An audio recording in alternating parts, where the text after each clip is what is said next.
We are officially back. It is Pete Nova here with Jeremiah Retzlaff here at Player Profiler. Today, we are going to do another high stakes NFFC live fantasy football draft. So stay here, stick around. I'll see you on the other side.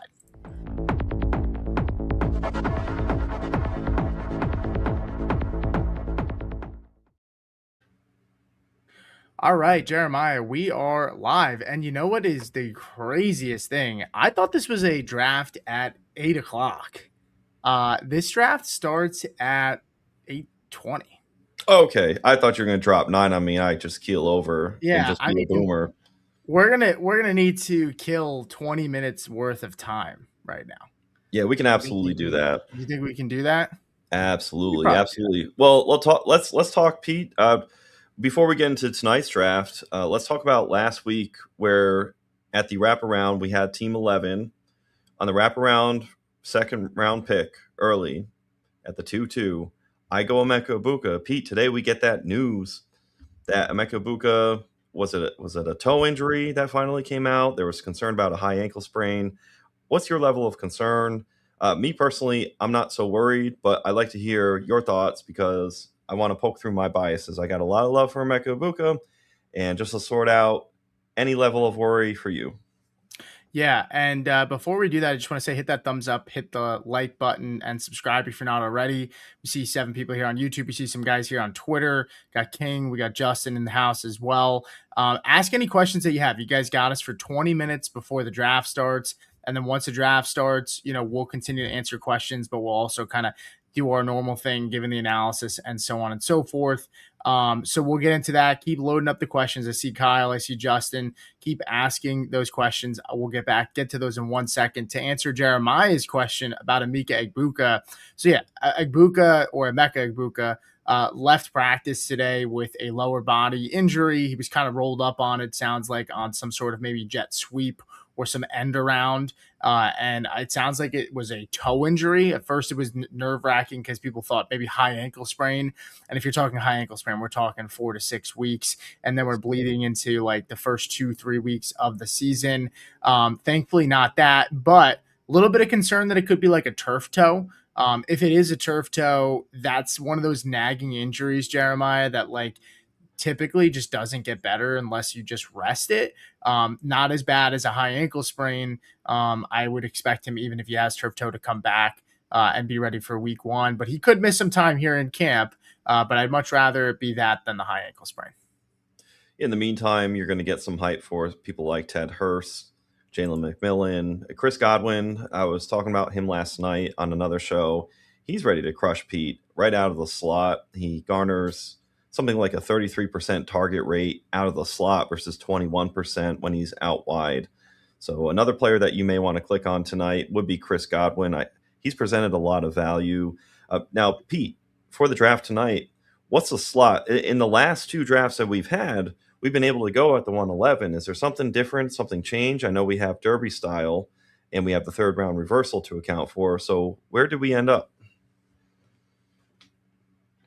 Yeah, so we got the 10 spot, which is pretty much the same. I mean, not much of a difference. I do prefer to be like, if I'm going to be in the back, I'd rather be really in the back, so I get closer to the turn at that point. But it's nice with the 3rd round reversal. Let's grab some of these questions here really quick, and then we could talk a little bit more news, and then continue to send in your questions before we kick off this draft. Justin said, "What are we thinking about Malik Neighbors, guys?" I'll take this one first here. Malik Neighbors, the reports with him is that, he's likely to join team drill soon.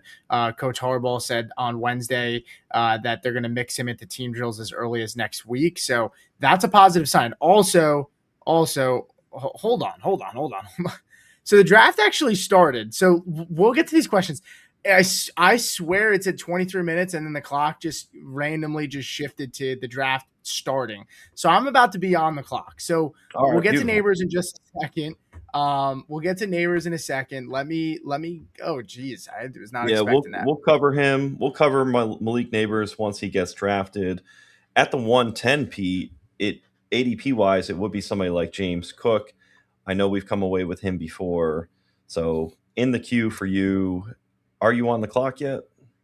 Yeah, I am, and I like what typically comes to us on the 2-3 turn because it's third round reversals. So I'm gonna take James Cook off the bat here, and then see what wide receivers come to me. I also do want to get this to the draft board. I'm Yep.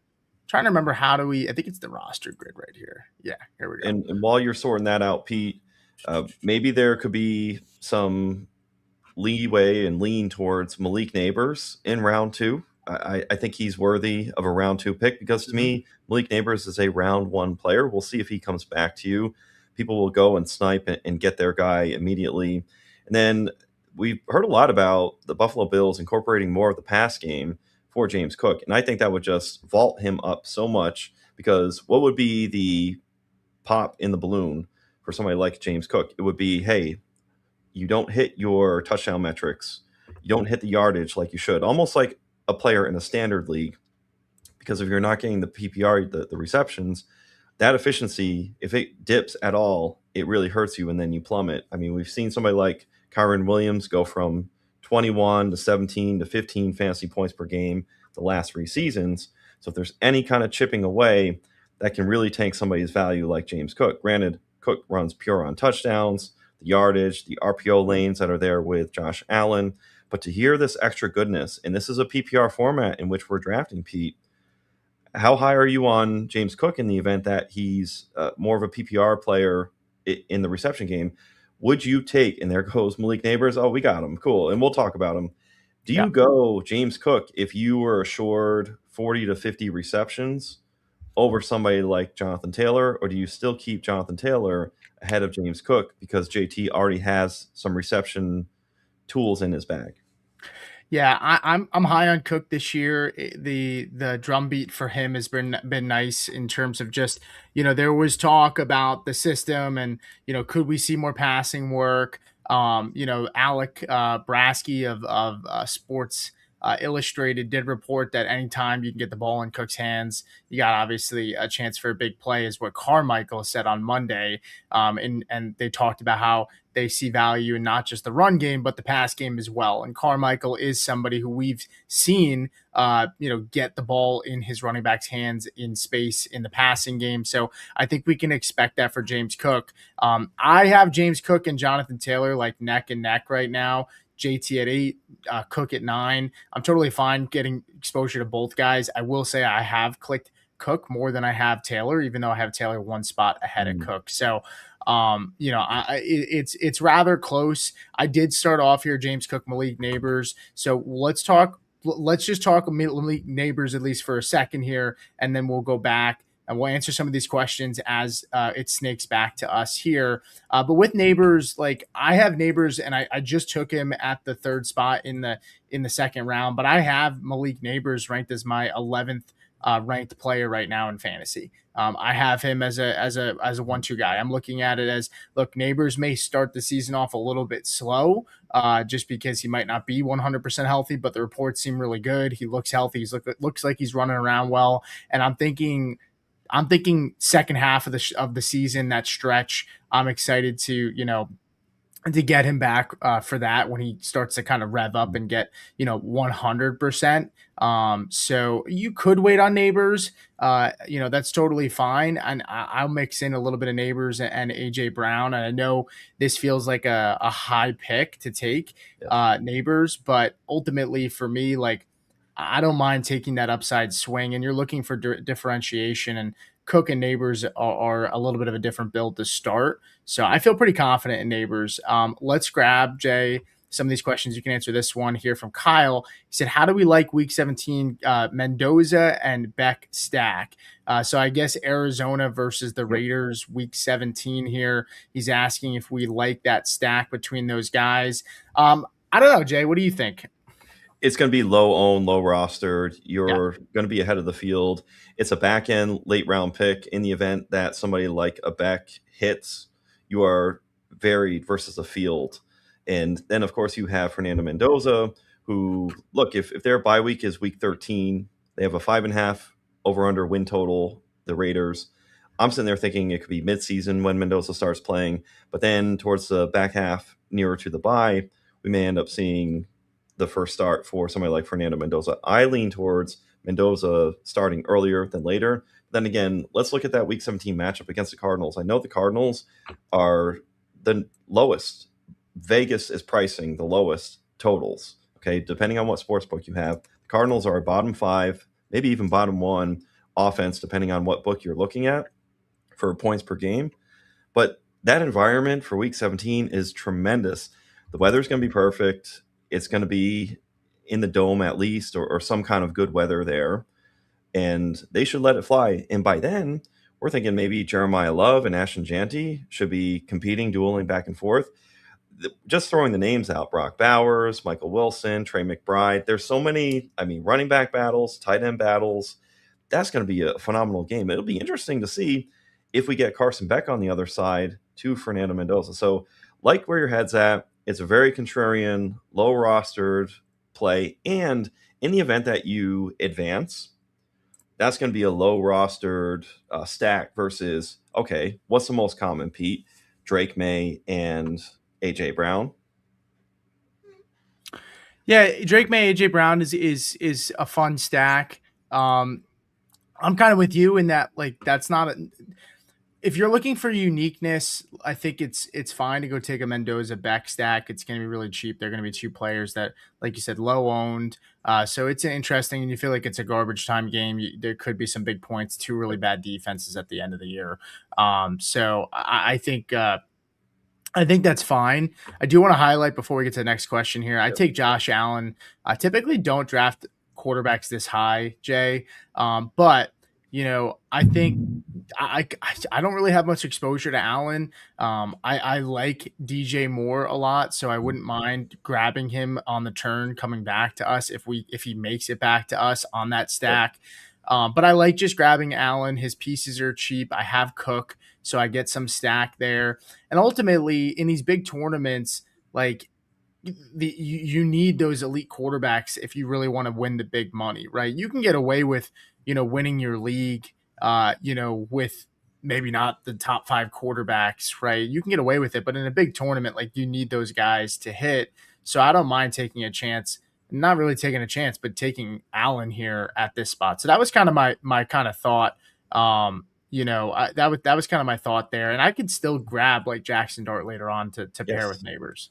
Yeah, early informs middle and middle informs late in these drafts. It's almost like reading a story and the book unfolds, and you can kind of see the scenarios that will play out. You have the Week 8 Giants bye week, the Bills 7, so there wouldn't be a competition between Allen and Dart in the fact that you would need the bye week. You have bye week coverage, essentially. And we just talked about the pass game narrative.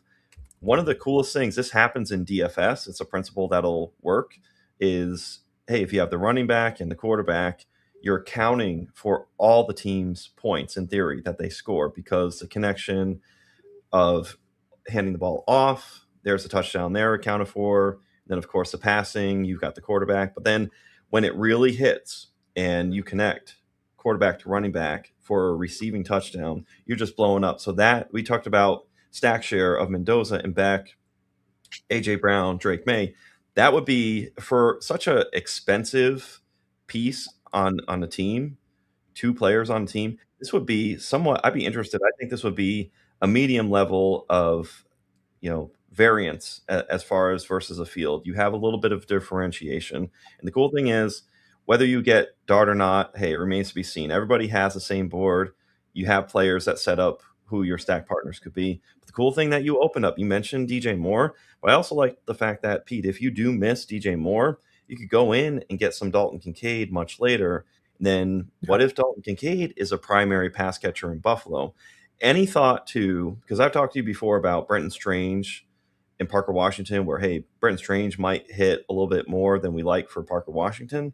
Do we see any angle where Dalton Kincaid could hit a little bit more versus DJ Moore at the expense of him?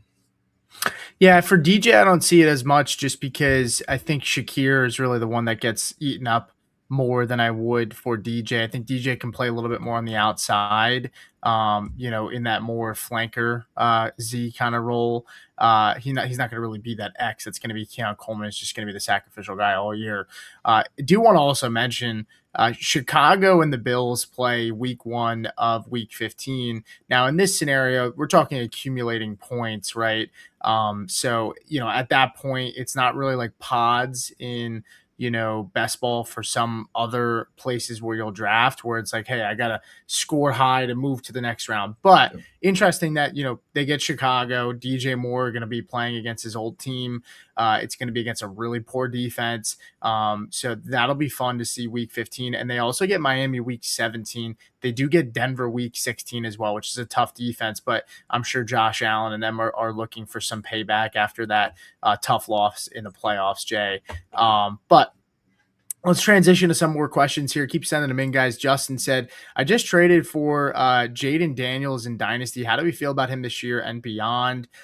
This is a pretty important year for Jaden Daniels, in my opinion, Jay. I really, really want to see him stay healthy. I really, really want to see what this offense looks like, with David Blau from the Lions, backup quarterback, now going to be implementing somewhat of that, we think, Ben Johnson-esque kind of scheme, which is really kind of a mixture of a couple of different schemes as well.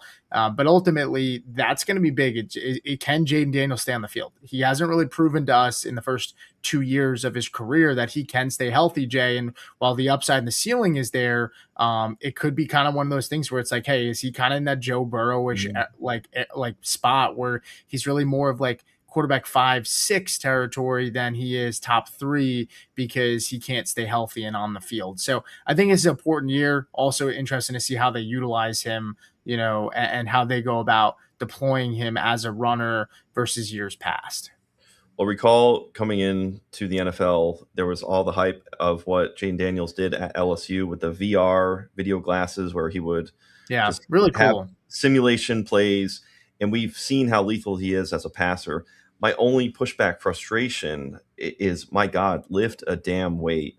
Every time I see Jaden Daniels, his upper body especially, it's just so he needs to lift just some weight. I just need to know, what is he doing at all in the weight room. You just need a little bit of something, because he will just be sometimes like a toothpick where he just gets hurt so easily. Like on the comebacker for the interception he threw, the fact that he got hurt on that play running back, he didn't quite protect himself. The Vikings defender got him. Like, I just thought, like, damn, that's all it took. So it can be compounding too. This league is cruel. If you get one injury, it pushes, and we need Jaden Daniels at full capacity. So there's a decent worry for his frame size that I'd like to see him do better at. We hear about Jackson Dart needs to slide more. JD5 needs to be able to just take some of these hits or avoid them. And I would like to see him get into the weight room, but right now he doesn't look like that. So we're hoping that he just goes back to the lethalness. It really does help, though, that he has somebody like a Stephon Diggs. Antonio Williams is a layered draft pick, good for the build. And then you get a supporting former teammate from college in Rachaad White. Hopefully he'll show good in the pass game for him, be another utility dump-off option. A year 2 matriculation for Ja'Cory Cross-Merritt. We want that. So, yes, I'm high on JD5. I would still buy, still like him. But those are just my little critiques. But I see, as you said, Pete, pivotal year 3. JD5 puts it together. And love this pick. As we're talking, you finish the stack with DJ Moore. He probably doesn't come back to you. And then he might have. I mean, but he we definitely still doesn't come back after your I wasn't going to get him. So I just said, you know what? Because the wide receivers, Luther's still there, Terry, J-Mo, Devontae, Mike Evans, Rome. He's going kind of like that Rome Evans area in ADP. So I wasn't going to get him on the way back. It probably wasn't going to happen. The next pick is interesting, though, Jay, because, I don't really have much exposure to Luther Burden, to be honest with you. And I have, not that I've stayed away, I just haven't been nearly as high. I do prefer typically going for Rome. There is some interesting people on the board here. There's running backs, and this room is really thinning out. There's not a lot of running backs left. I do like some of these guys past Cook. It's a 3 wide receiver start, right? So do we go anchor running back? and just kind of let it fly. We did take a luxury pick with quarterback, so I still feel like we have to continue at the wide receiver spot. What are your thoughts here with these guys that are on the board? I love Jamison Williams for what he could end up becoming. If you were to get the matriculation up, because we're talking about 90 to 100 targets the last 2 seasons, respectively, for Jamison Williams. George Pickens had something like 90 to 100 targets back to back seasons. I think it was like 100 and 106. And then he had an 1,100 receiving yard season and a 1,000-yard receiving season. And then we saw 1,400 receiving yard season from George Pickens last year, where he got 137 targets. So my theory, my play, my thought is that Jameson Williams can get you up to that George Pickens level, and he's priced right now to where you got to click him now because next year he's going to be much more expensive in that Lions offense. But I like what you did with Terry McLaurin. I know. I took Terry. I was running out of time there. I had like 5 seconds, and you were going through it. And I thought about going JMO, and I looked at my rankings, and I just saw I have Terry ranked at 20, and have a chance of getting him still. I have JMO ranked at 28, but that's not best ball rankings. It's just overall. JMO Yeah. should be ranked a little bit higher in best ball, just because like he had like I think 8 weeks under 10 points last year, but the spikes are just so high for him.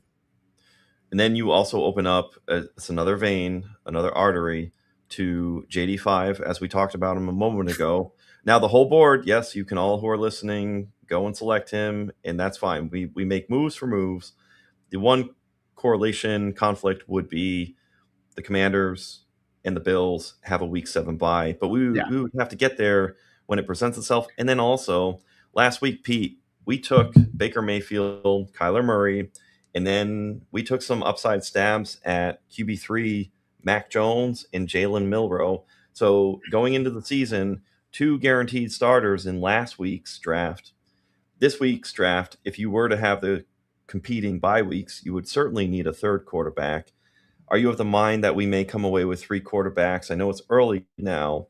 Do you think this ends up being a 3 quarterback build, or do you rely, if there's no bye week competition, do you just lean into it's Josh Allen and that's my buy and maybe another quarterback? Yeah, it all depends on how the board falls. It's tough when you take a quarterback this high because, like I said, it is a luxury pick sometimes, and you start to play catch up. I don't typically draft tight end this high. I don't typically draft quarterback this high. So drafting either position this high makes you have to say, okay, what's most important next? That's why I went wide receiver again here, because while running back is thinning out and Jameson Williams just goes off the board, while running back is thinning out, I have Cook. I took him as an anchor the first round for a reason. I have to start 3 wide receivers. So I just look at it like I had to go that way. As for the quarterback, it's like I'm going to draft the second quarterback at some point, but it's not going to be for a while. And I thought about JMO in my head. I said to myself, I really love Sam Laporta. So maybe I go, JMO and I could get a cheap Goff later with, Sam Laporta. And I thought about it, but I was like, it just feels like I'm forcing too much. Not forcing because I don't like the stack, but I was just like I said, I just go back to that. Like I probably can't draft a quarterback that early, and and I do have Terry ranked higher, so that was why I deferred and went that way. When it comes to the bye weeks, I don't start worrying about bye weeks until we get to like round 10. I just draft for my stacks and for the players I like the most, and then I start to figure out stuff later on. I don't want too many issues, too many problems to have to try to solve later on. I get that, but to me, it's like best ball is best ball. It's not managed redraft where I have to find somebody and put them in my lineup. When we're drafting a 30 round best ball, it allows us to just be like, okay, well, we're going to just get guys that are going to slot in for those bye weeks so we just need a spike week here and there from one of these guys. So we just gotta position ourselves well, and we will. But I do want to take a quick break, and then we will come right back on the other side with round number 6. The NFFC, my favorite high-stakes fantasy platform. Why? Third round reversal, Kentucky Derby draft slot allocation. So it's a lottery-based system where you can put in your preference, where you want to draft. It's full PPR. There's 3 receivers. It's The best place to play fantasy football, especially for high stakes. And now they've combined with the FFWC, they have a lot more contests to offer. In fact, they have the Double Crown bonus where you can join the NFFC Primetime. And if you win that, 300 grand. You can also join the Circle World Championship, and that's 200 grand. You win both, you win $1 million. So go to playnffc.com/profiler and check the show description for a number of promo codes you can use. First time 100 to get $100 when you sign up, but also every time you sign up for a new contest, we give you codes to use to get discounts on those entry fees as well. Thank you to the NFFC. They make our podcast network what it is.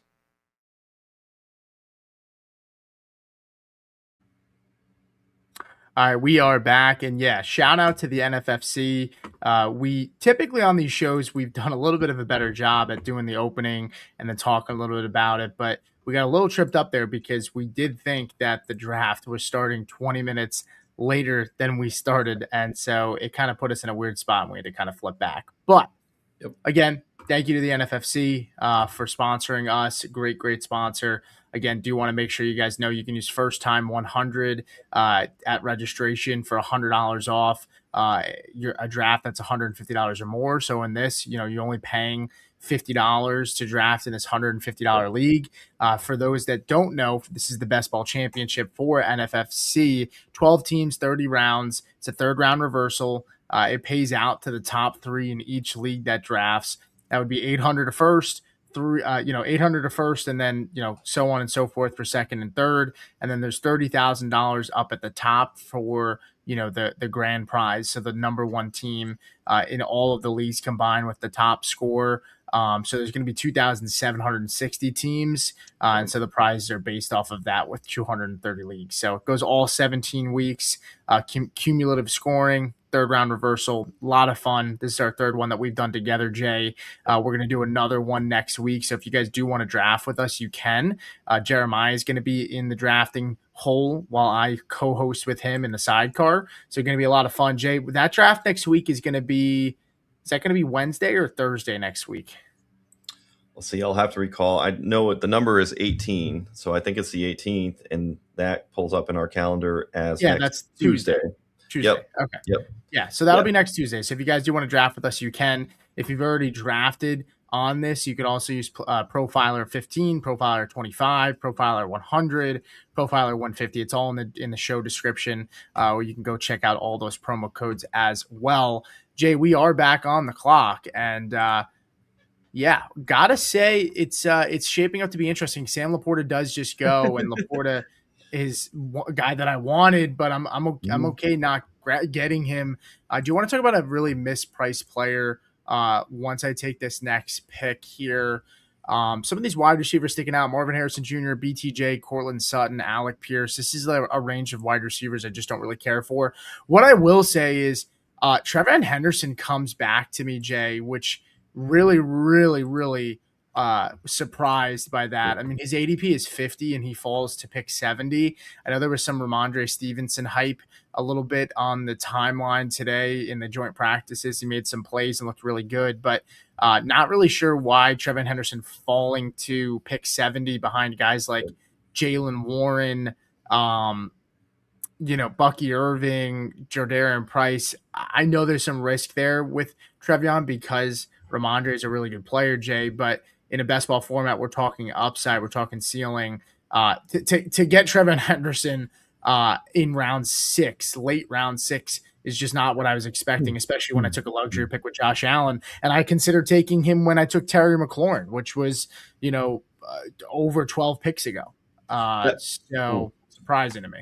That's one of the best feelings when you have a few players in mind. You take one and you think you're going to lose the other by the time it comes back to you, and then they fall. That happened to me last week where I was interested in Concepcion, and I think he went 2 rounds after we were considering him, Pete.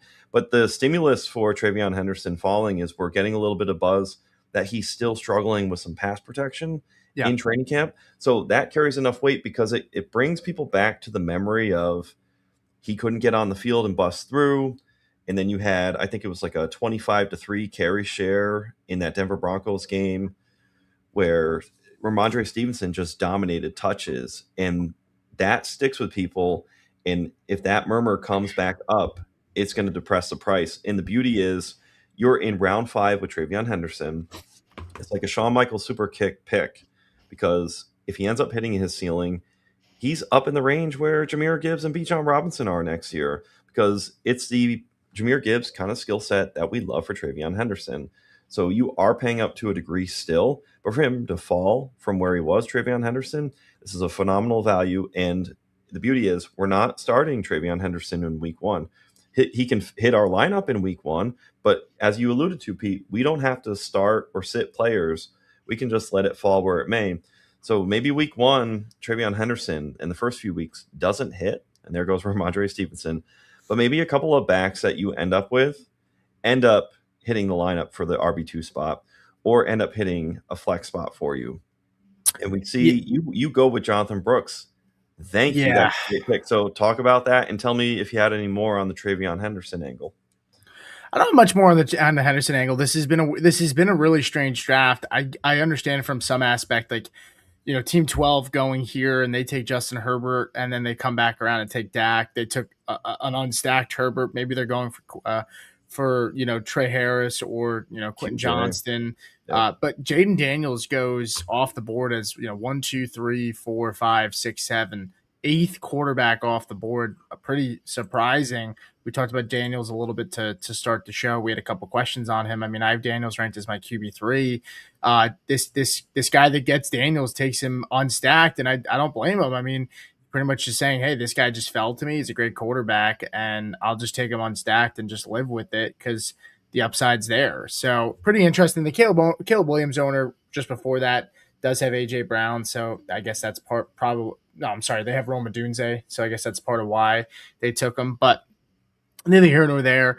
I took Jonathan Brooks. So now, you know, so far the team is James Cook, Malik Neighbors, Josh Allen, DJ Moore, Terry McLaurin, Trevion Henderson, Jonathan Brooks. So I have the stack with Josh Allen. I cover up for the buys a little bit here because, you know, with the running backs, at least, you know, when James Cook is out, I do have the 2 running backs there on separate buys. Again, not super worried about the buys, but it kind of just happens. So, you know, we'll live with it. That's totally fine. We still set ourselves up to grab a guy like Jackson Dart. If we wanted to go that route, get Isaiah Likely, who I have, you know, I just came out on my Substack. You can read it. I just came out with my targets and fades, and Likely is a target for me. It was not that way when the off season started, but you know, they're just looking at the ADP and where some guys have gotten pushed up and pushed down. I like where he's going currently. So there's some avenues and some routes that we can go. I do like Jonathan Brooks, though. I mean, the drum beat's been really nice on him.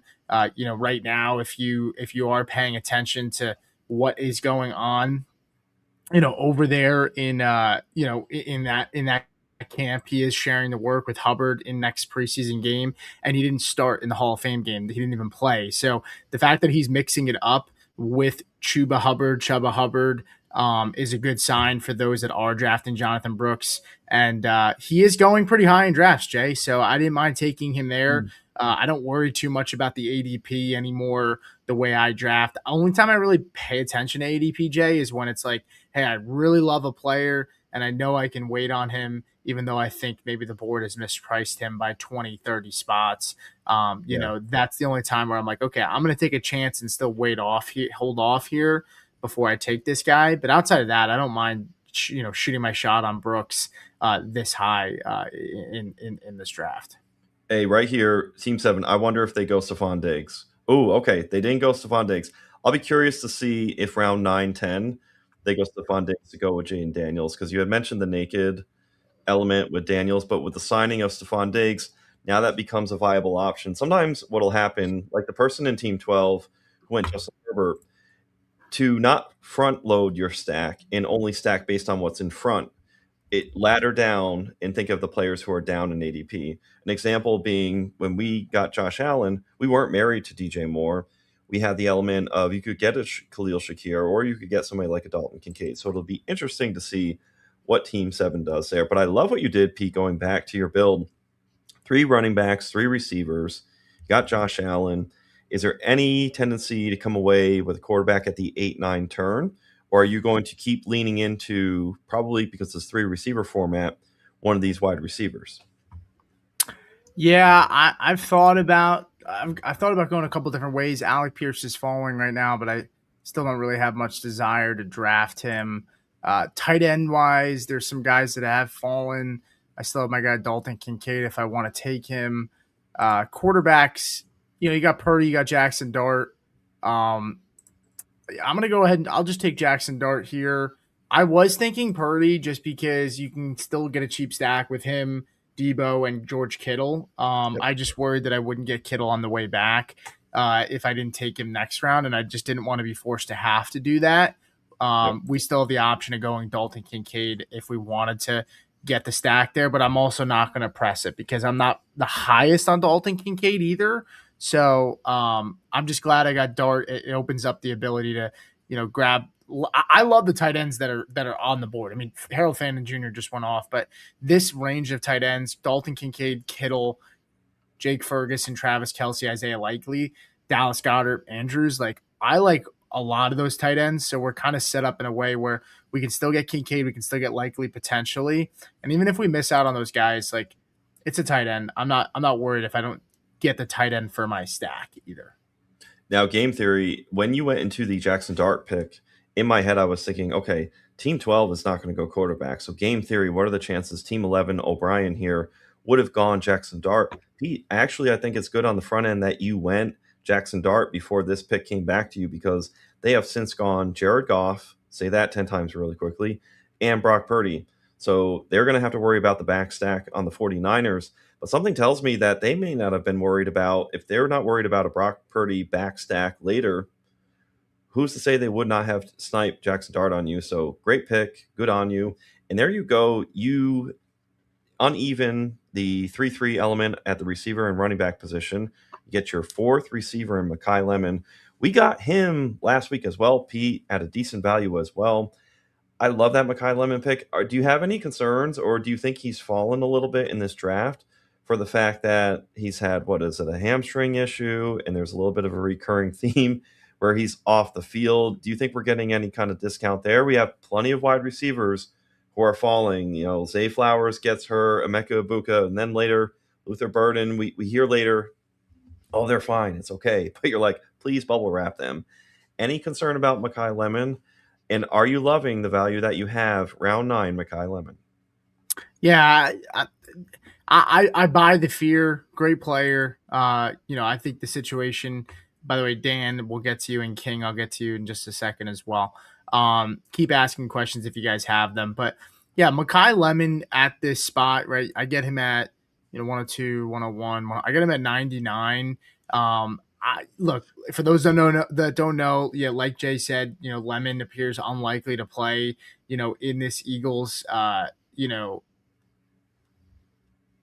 preseason games and stuff like that. But I think he's going to be okay when it comes to getting out there week 1. I'll be a little bit more nervous if we get closer and closer and he's still not participating. But this is a guy that took pick 20 overall. I loved Mekhi Lemon coming out, so I still really, really like the talent.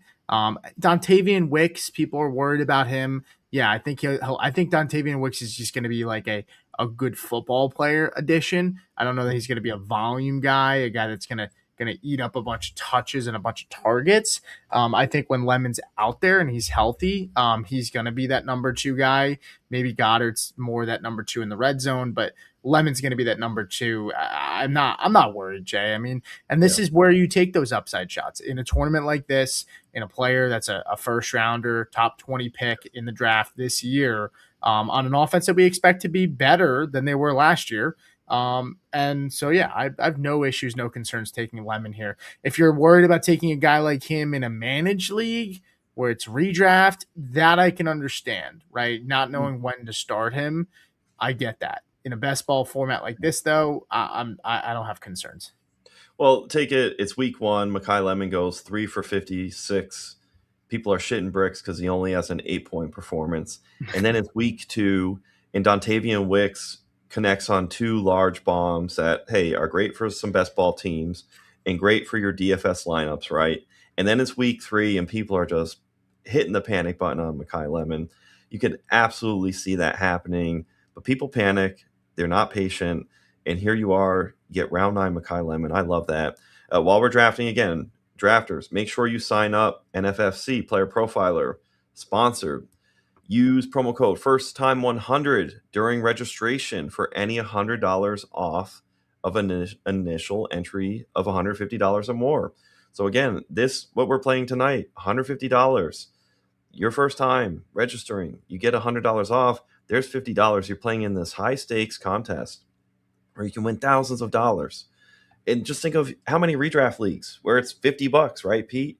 And you win a couple $100. Well, you may be on your path to building a much bigger bankroll in these high stakes streets. Just that one draft alone can launch you so far. So sign up today.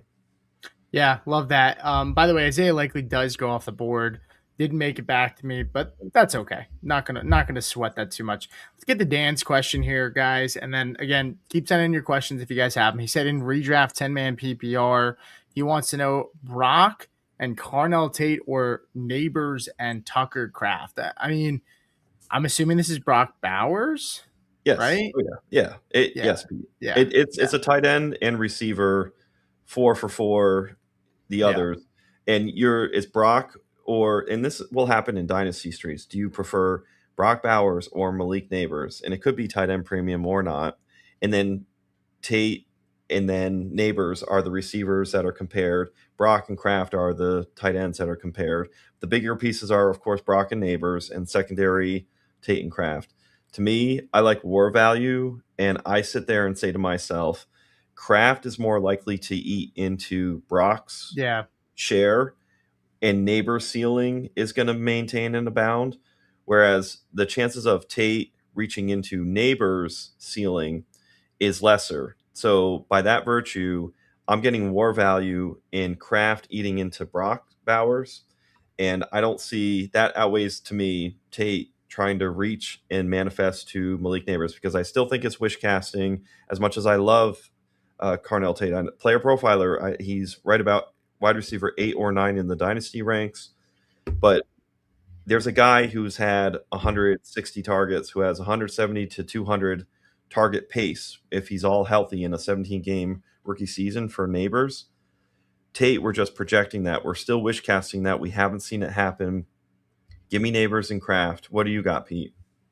Yeah, it's crazy. Same wavelength here. I was thinking the same thing, right? I mean, I love Carnell Tate, but as a rookie, he's going to have to do some incredible things on a really, really poor offense that does have a lot of weapons, right? I mean, you have, when you look at historical seasons like Neighbors, right? Bad offense, but Neighbors didn't have weapons. They did have Wanda Washington, ironically, who we're talking about as weapons, right? For Carnell Tate, same guy, but ultimately same thought process as you, right? The chances of Tate being a top 10 guy and being in that threshold that Neighbors is going to be in, where Neighbors has top 5 potential, is not nearly as likely as Tucker Craft getting, maybe not to where Bowers is, but getting pretty dang close-ish on a points per game basis. I see that happening and being more likely. We do have another question in here, but I do want to grab my pick here really quick. We got 39 seconds left, and Dalton Kincaid comes back to us. So that's perfect, right? Dalton Kincaid comes back to us. We didn't press it. We didn't push it, right? We were able to take Lemon, the high upside guy who we really, really wanted. We didn't press a stack, right? I try not to press stacks as much as possible, Jay. Likely goes off the board, which sucks because I do like Likely over Kincaid, but I'll take Kincaid here and be happy with it. And quite honestly, I don't mind taking potentially another tight end on the way back with these guys like Kittle and Travis Kelce, who I have both of those guys ranked inside the top 100. So, I'm fine with taking them. If Travis Kelce, he was, I think, tight end 3 last year. If he increases from 5 touchdowns last year to 10, which can absolutely happen for Travis Kelce in the Eric Bieniemy offense, I'm calling a dead cat bounce season for Travis Kelce. You're talking about a guy who could absolutely be the tight end 1, and he's just being left for dead. So I like your idea there. But let's talk about Dalton Kincaid a little bit. All 1s and 2s next to his name on our Player Profiler site. Production premium. Quarterback rating per target, 149.2 first. Fantasy points per route run, number 1, 0.67. First downs per route run, number 1. Yards per route run, 3.02, number 1. Dalton Kincaid. So it's insane. It's crazy. where Tucker Kraft and Colson Loveland are so efficient on their own, but they've been able to do some volume. Dalton Kincaid, we just have to see, Pete. He's got efficiency, but can we get long-term, long-form volume? But my God, you have just full stack share, unique share of, to me, I would think, you got DJ Moore, Dalton Kincaid, Josh Allen, and James Cook, like the four horsemen of the Buffalo Bills in that brand new stadium, which people are shitting on left and right. Pete, how do you feel about but you might have to go to a Buffalo Bills game. It might be, where do they play home? We got to see their schedule. If the Bills are at home week 17. Oh, they're on the road against the Dolphins, you had mentioned. So what are they, that Broncos game, Pete? Is that going to be at Buffalo? I don't know. I have to take a look. By the way, I was in a trance listening to what you said, and I just got auto drafted Kyle Monangai, and I left Travis Kelce on the board. So, my bad there. Not ideal. I don't really love the Monangai pick, so I'm not going to spend too much time on it. That was my bad. I timed out and didn't even pay attention. Well, hey, here's some cope, Pete. When there's that Bears-Bills matchup, it's just going to correlate so well. I guess that's true. And you might have a league winner, because if DeAndre Swift gets hurt and the Bears don't bring any kind of trade acquisition running back in, all of a sudden you've got a stolen running back. So this might just be the universe striking down some diversification for you. Yeah. It's in Denver, by the way. Well, this may end up being an Evan Ingram team, Pete. We've talked up some Evan Ingram very late. So if you have to go back, we can cope. We can tell some cope stories. And there goes Khalil Shakir. Oh, no. It's going to be okay. You don't need Khalil Shakir. Just before that, though, Denzel Boston. Pete, can you talk about – we were joking in a chat with our very own Wyatt, who's a beloved Browns fan. Deshaun Watson threw up just the shittiest pass today, and it just wobbled and spun around in the air. Harold Fannin Jr. has to bat the ball down like he's playing volleyball. It's just atrocious. It's really bad. Dog water situation, dog pound. But Denzel Washington, Pete, is crushing in practice, Boston, day in, day out. How happy are you about that? Are you excited to draft him in these contests, in other formats, in redraft? Where are you at on year one, Denzel Boston? Because we're getting hype. I remember pre-NFL draft process, this guy's a lot like Drake London or Tedero or McMillan. And here we're hearing drum beats about the Browns feel like they have their own Drake London. Year one, is this something good for Denzel Boston? Yeah, I mean, I like Boston. Liked him coming out. I liked KC more. I liked both guys a lot, but I just really fell in love with KC Conception's tape. Boston goes ahead of KC, who hasn't gone off just yet. So a little bit of a flip there, because it was KC going ahead of Boston, but the drum beats just gotten louder. So yeah, love to kind of see that. I would have loved Coker over Monangai. I'm going to be stinging about this for a little bit now. It's just super I'm super frustrated about that pick, but whatever. Are you tilting, Pete? Are you tilting? I'm tilting a little bit. I'm not happy about this pick at all. It is crazy, because I'm sitting there like, okay, to your point, Pete, and this is good for the audience, right? Because we're here for them. Jalen Coker, you prefer. Denzel Boston, you prefer. Yeah. Would you even prefer Jake Ferguson, or is that the line there? If I needed a tight end, yeah, I would have preferred it, but I'm not upset. Like, I wanted Kelce. Maybe Kelce comes back to me. I think it's crazy that he's still on the board. Yeah, I don't know. It is. It really is. But let's rapid fire through some of these questions really quick. Dan came back and said, if it was Marv instead of Tate, would you change your mind? It wouldn't change my mind. No, I think that would actually make it worse. I'm more bullish on, I think it's a better offer, the one that involves Tate. So I'm trying to understand, are you trying to acquire, if you let us know, are you trying to acquire Malik Neighbors and Tucker Kraft and trying to sweeten the pot? So I would love to know that. But if you have Malik Neighbors and Tucker Kraft, I park it right there. One note, that was a 10-team league. Every team, in theory, should be stacked. Like, if you don't have a stacked looking team in a 10-team league, you're doing something very wrong. But even all that accounting, all even, I still want Malik Neighbors and Tucker Kraft. So we do see Brenton Strange goes before Travis Kelce, Mark Andrews. How would you sort that out in preference? It seems like, Pete, you wanted Travis Kelce, of course, but Yeah. Brenton Strange versus Mark Andrews. Which way would you lean? Let's take a look. Yeah, I have Andrews at 13, and I have Brenton Strange. What do I have? Strange because I can't find Strange. Oh, I have Brenton Strange at 14. So Andrews 13, Brenton Strange at 14, Jake Ferguson at 12. All And right, then two Jawan more Johnson picks, Peak. I don't want you to get I know. off kilter. While I Pete is gotta say, sorting that by the out, way, yeah, I'm so tilted about this because the receivers right now on the board just absolutely stink. You got Rashid Shaheed. I'm gonna share this tab. You got Rashid Shaheed, Jalen McMillan, Trey Harris, Juwan Jennings, Cooper, Naylor, Tucker. I mean, this kind of no man's land right now. I yeah. mean, Stribling you could maybe consider if you're believing in the hype. Maybe he's worth a flyer. I would go Rashid Trey Shaheed, Harris. maybe. Why don't Yeah, you I was thinking Harris too. I was the thinking guy Harris. make the guy at the 112 tilt because he took an unstacked Justin Herbert, probably thinking there'd be nobody else, Pete, in the Yeah. draft who would want some Trey Harris, and you take him 2 picks before he would have double tapped. Almost guarantee. If we could see Team 12 in the chat, just comment F all you guys right now because you would have wanted some Trey Harris. So look, you're garnering some of that back. And I know as much as you want Travis Kelce, there are other tight ends out there, Pete. Are there though? Terrence Ferguson. I could take Gadsden and make Team 12 tilt more. Well, yeah.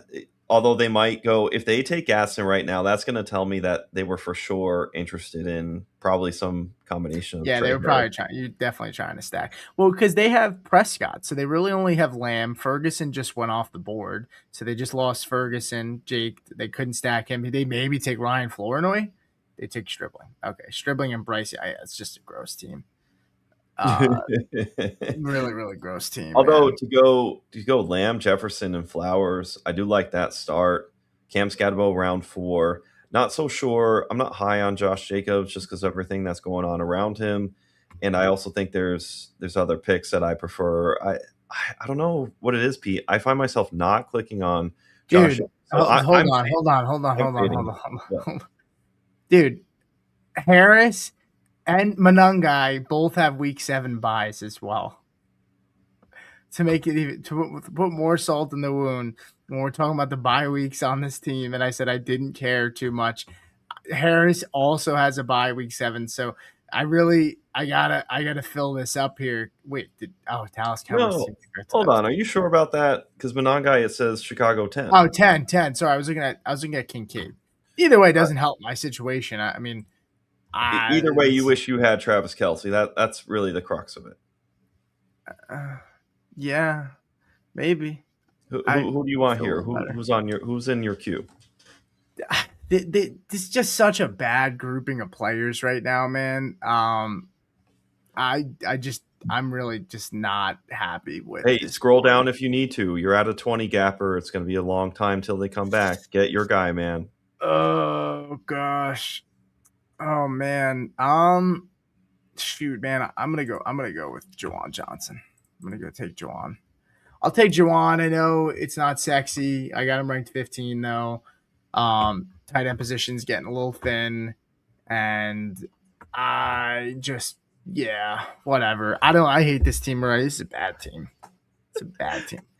Well, I liked it to start, and then this is just like this has just been an awful 4 picks. I don't love Kincaid, but I took him for the stack, which was fine. But then I get Manungai, Harris, and Johnson. It's like just such a gross 4 players, man. I like Juwan Johnson. I like Juwan Johnson. I don't mind Trey Harris. I don't like Kyle Manungai that much, and I don't like Dalton Kincaid that much. Ironically, I have Juwan Johnson ranked higher than Dalton Kincaid, who I took 4 rounds below Dalton Kincaid, 3 rounds below. So I'm tilting a little bit here. This is good though from an exercise of it's truth serum. So when you're in another draft, you sure as shit know you do not want Kyle Manungai. And I've had a couple of hold your nose picks in other formats where it's best ball, high volume. I'm going to end up between 400 teams.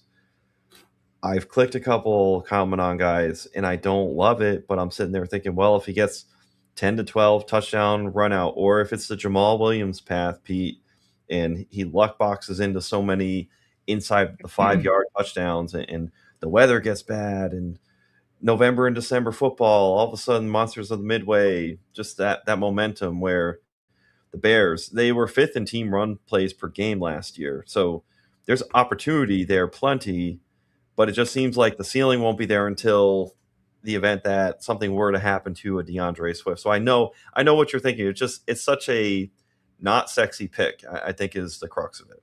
Yeah, I mean, look, Monangai can be fine. It's just team build construction wise, like when I'm just looking at what I want to do in a draft like this, I want three wide receivers. You have three wide receivers. I mean, my receivers are fine. I mean, it's Malik, it's DJ, it's Terry. Like all three of those guys, they're definitely, some of them do carry risk, right? When you just talk about age and then health and staying healthy. And DJ getting up there, he's 29. Terry's getting up there. He's also had some health issues, and you have Malik Neighbors. So there's some risk there, but again, high risk, high reward, like totally okay with that. I just would have liked it to be a little bit better than it is, but this is definitely an upside team. I mean, Henderson, James Cook, Jonathan Brooks at the running backs. Yeah. We got the quarterbacks. I love Josh Allen, of course, and it's not a bad team. I do want to say Pete needs a break here. So let's take a break because Pete's tilting.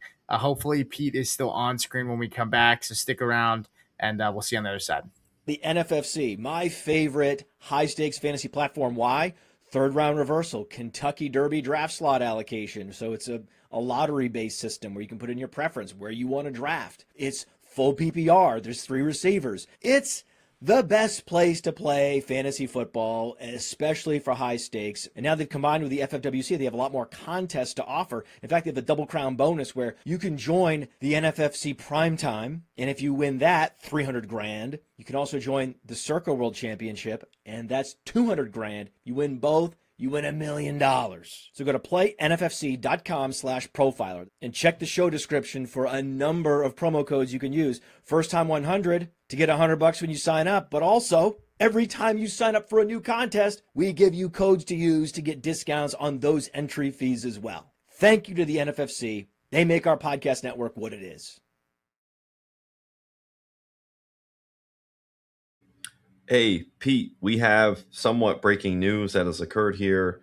8:22 p.m. Granted, we've been on this live stream. You are tilting over the tight end position, not getting Travis Kelce. Well, can I interest you, Pete, in former Pro Bowl tight end Darren Waller and the Carolina Panthers have reached a 1-year deal. It's wide open. Bryce Young, another year of development and ascension. Jatavion Sanders didn't quite hit like we've wanted. Yeah, I think it says a lot about how they really feel about Jatavion. I mean, all the starters aren't playing in the first game, and Jatavion Sanders is for preseason in the Hall of Fame game. I mean, is he stuck behind Tommy Tremble? It's a really tough scene. The thing about Jatavion Sanders is he was starting to kind of ramp up and cook, and you would see it, but then he got hurt, and he can never kind of get out of his own way. Funny enough, Jatavion Sanders, Gunnar Helm. Gunnar Helm's another name maybe we could go towards, Pete. These Texas tight ends have very similar builds. So that's just something that I watch in the archetype profile of Texas tight ends. Unfortunately, we haven't seen Jatavion Sanders hit yet, and it's not looking good with the Darren Waller signing. Gunnar Helm is somebody who I'm eyeing out there as well. Hopefully he matriculates up with somebody like Cam Ward. So when I say the name's Terrence Ferguson or the name's Gunnar Helm, any interest there, Pete, or are you just down bad still at tight end? I would prefer Ferguson. I think the ceiling's higher there with Ferg. I like Gunnar Helm. I don't know that the ceiling is nearly as high for him as it is Ferguson. I do have something in mind here on this turn. I am gonna grab a third quarterback. I am gonna take Mendoza if he falls to me, and try to get some cheap stacks here with some of these Raiders wide receivers. You have Jalen Naylor, Trey Tucker. I Jack Bet. do happen to like those guys for best ball. So um, I'm going to take a third quarterback just because. Let me just take one quick peek here just to make sure. I mean, I don't mind taking Tank Bigsby too. I really like having like the high end handcuff. But these wide receivers, I mean, nobody's really like sticking out to me that I'm just like, wow, I love them. I would maybe consider taking Pat Bryant, but I'll take Mendoza here. Take Mendoza. There, we love that. And we talked about Jack Betch and Fernando Mendoza playing against the Arizona Cardinals in week 17. So you line yourself up for something like that. Not the worst thing. And remember last week, Pete, we drafted Malik Benson very late. We hear about running with the one. So there's another one that in the 20s, as it gets buried, you may be able to present yourself another cheap stack. So I kind of like what you did. And Josh Allen, Jackson Dart, what better player to have as your third quarterback than somebody like Fernando Mendoza when you don't have to deal with worrying about when Mendoza would play? And as we get to the middle of the draft here, we're here now in round 15. This back half, there's a little bit of a redraft mindset if you think proactively for the fact that you need to acquire who would be the week 4 pickup on the waiver wire streets, the week 8 pickup, week 12 pickup. Like, you have to anticipate all these players as it gets to the depth charts range, the bench range. So this will be fun to see as you're scaffolding your team. So I like that you did that for your third. We had somebody consider stacking schmacking. I guess they're not a huge proponent. Granted, you want cumulative points, but there is a degree, the DFS element, where in a weekly vacuum, as you're stacking points, one goes with the other. Yeah, no, and it's like I said, I try not to press the stack. I didn't even press the stack with Dalton Kincaid. He just came back to me. We talked about it. I didn't even really want him. I kind of wanted Kittle or Kelsey. I was kind of hoping that Kincaid would be gone, so I didn't take him. But I did. Ironically, I take Mendoza, and then I don't even go with one of those Raiders wide receivers. I just took Seattle's defense because, you know, I'm always a big proponent of not drafting defenses high, and at this time in this area, to get Seattle, who I have Seattle ranked. Let me just double check here. Yeah, I have Seattle ranked third. I don't have the Rams are the first defense off the board. I have the Rams ranked at like 7. Once Aaron Donald signs, they'll probably move up a little bit to probably like closer to 5 or 4. But I just figured, you know what? Let me go take the high end upside with the defense here. Seems like we're getting a defense run anyway. Chance that I don't know if anybody's really pushing and pressing to go get Jalen Naylor and some of these other Raiders guys. And even if I don't get this guy, I don't mind taking like a Michael Mayer and maybe taking Malik Benson later as the only 2 guys connected to Mendoza. But either way, I get some insurance there with the quarterback. So you want to read Kyle's question here? Yep. Little room for a keeper question. Do you keep Tony Pollard or George Kittle in a keeper redraft? I'm going to assume they're both mid to, I don't know, late round picks. George Kittle was probably a little more expensive last year. I would lean towards the positional onesie advantage in George Kittle. Pete, do you like the surety of a 1A back in Tony Pollard, or do you go for the upside in a top 5 fantasy points per game season guy like George Kittle? Yeah, I mean it's Kittle for me too. I just look at it like get the position taken and out of the way. Guy has upside. Getting Tony Pollard, it's not like, oh, okay, great. Now I'm good on depth. I don't need to draft running back depth. Like, you get Pollard as a keeper, it's not really like changing how you draft. It's kind of just like, oh, this is nice. I have Tony Pollard. You draft Kittle, you can say, all right, I have Kittle. This changes how my style. I don't need to take a tight end in the first couple rounds. I don't need to take a tight end maybe in the top 100. And maybe I can go take, if I have Kittle, I can maybe go take a guy later on that I like a Juwan Johnson, or, Hunter Bauer. Henry or Greg Dulcich or whatever, right? Like that's how my mindset goes. Even if Pollard goes off the board typically ahead of Kittle in redraft, like I just keeping Pollard does nothing for me. Yeah, exactly. It's kind of like Kyle Monangai. It really doesn't do much for you. Doesn't get the juices flowing, doesn't get the blood flowing. You have that upside in a George Kittle, and because it's early season, we don't know the return rate. Although Kittle looks like he's moving pretty well. Maybe you supply with some Jake Tonjes, and that week 1 matchup, you at least have the surety of it'd almost be like if Brock Bowers were dealing with some ailment, you might as well just have Michael Mayer and not have to worry. But that's not the case. But that's just in the hypothetical exercise. So with somebody like George Kittle, way late at the very end, nobody right now is going to go and take Jake Tonjes on you in a redraft league when you have George Kittle. So I think that would be a good idea to implement. Keep Kittle as your keeper and get your running backs elsewhere. I don't think they're the one thing in a keeper league. If it's 2 by 12, that's 24 players who are taken from the player pool. If a lot of running backs have gone, I just don't still think I would be interested in Tony Pollard, to your point, Pete. No. Now, Pete, what's coming up here in the next couple picks? What direction are you? Again, read off the team build, what you have. You have 3 quarterbacks. You have 2 tight ends, a defense. How many running backs? Yeah, I have currently my quarterbacks are Josh Allen, Mendoza, and Dart. Running backs, I have James Cook, so that's a stack with Allen. I have Trevor Henderson, Jonathan Brooks, Kyle Monangai. Wide receivers, I have Malik Neighbors, who I get stacked with Dart. I have DJ Moore, who stacks with Allen. And then I have Terry McLaurin, Mekhi Lemon, Trey Harris. Tight end, I have Dalton Kincaid, and then I have Juwan Johnson and the Seattle defense.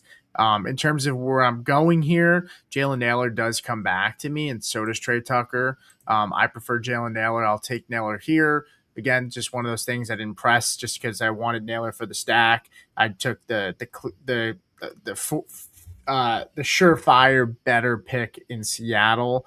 Stacks, if you don't count the stacks, Seattle's defense is just a much, much better pick there. So I'm happy about that. Malik Washington goes off the board, who a little bit frustrating that I didn't see him in the queue. I got to be honest, because I have Malik Washington. I talked a little bit about my risers, this week, and Malik Washington is a riser for me. I have Malik Washington. I want to say I have him ranked inside the top 140, just for overall players. At wide receiver, Jay, I have Malik Washington at wide receiver 58, ahead of Khalil Shakir, ahead of Rashid Shaheed right now. What are your thoughts on Malik Washington? I mean, Drumbeat's been pretty good for him too. Not a lot of target competition. I have Washington pick 138. That's where I have him ranked overall. I'm very high on Caleb Douglas. He was a sleeper for me in the pre-draft process. And then he got such good draft capital round 3 ahead of Chris Bell, which is insane. Chris Bell, people are forgetting, round 1 talent without the injury. And the thing about Douglas is the dimensions of the field. The defenders are lucky that there's dimensions on the field because there's an actual out of bounds. There's plays where Douglas is just long gone. And if you can recall the Dallas Cowboys, Randy Moss, Thanksgiving game, he catches a pass and then just like jukes the defender, turns upfield and sprints. I see a little bit of that ability in somebody like a Caleb Douglas. Now, catch radius and all the other elements that a receiver needs. Trust me, Caleb Douglas does not have in the vein of somebody like Randy Moss, but there's just like one little thing, that glimmer of like, hey, what can you do that's hyper well? Caleb Douglas does provide a pretty decent target for himself. My only issue with Douglas is in the red zone, he's a little bit weaker. The ball will get popped out of his hands easily, and he's not as big of a target in that tight zone area as we would like. I'd like to see him come down with more in the red zone. But I'm team Caleb Douglas, and I prefer him over Malik Washington. Malik Washington really hasn't shown early in his career just yet. But the argument for Malik Washington would be high volume.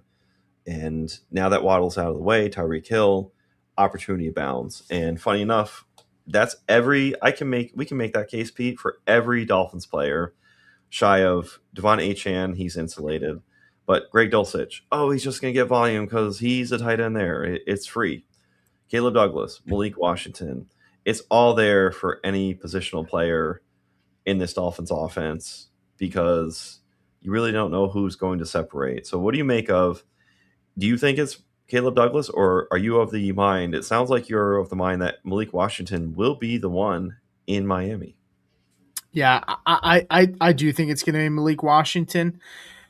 I like you said, this is an offense that's not really going to be super sexy anyway. Not how high is the ceiling? I don't know, but Washington's gadgety, upside player. He might not get a ton of volume, but I think he's a home run hitter, right? So that's why I prefer him.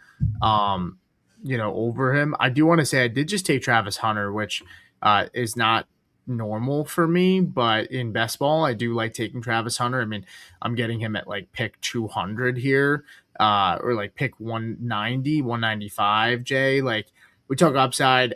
I don't want Travis Hunter in like managed redraft leagues. I really, really just don't. But Travis Hunter is a great, great best ball pick, in my opinion, just because there will be times, there will be games where, yeah, he's not gonna be a managed redraft player because you just don't know when to start him. But there will be spike weeks for Travis Hunter, in my opinion.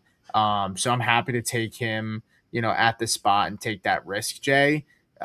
So that's why I'm taking him here. I mean, you're practically getting him at like pick 200, and that's more than worth the gamble for what the upside could be. So even if a guy gets injured on that team, and he has to play more, he becomes a really, really more appealing pick. Even if you're still like, yeah, I still don't want to start him in like a managed redraft.